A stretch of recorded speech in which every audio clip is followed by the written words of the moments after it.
بدنی نکدم سنگ بندوا و خایسته به منم زندگی ده بهار و سبز و بارو بیان پتان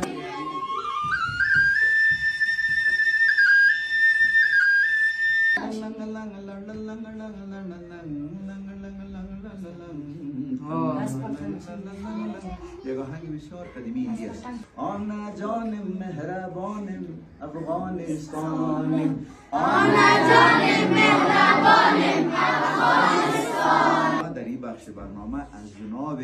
سمیم صاحب خواهش میکنیم برای شما یک بیت بخوانند و افتخارشان چه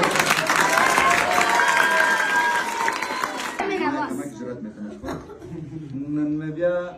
او بیا زړه پر ځان راځي چې درګرده ځوابونه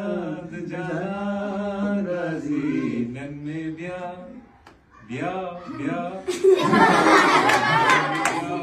با عشق تو گرفتار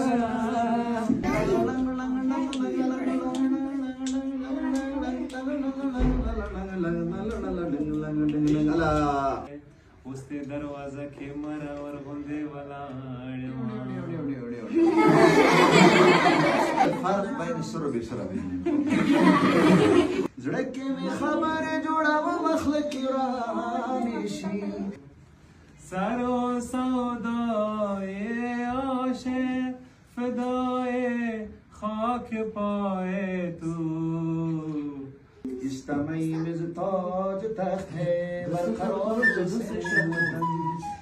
یه بچه هست که جا بوده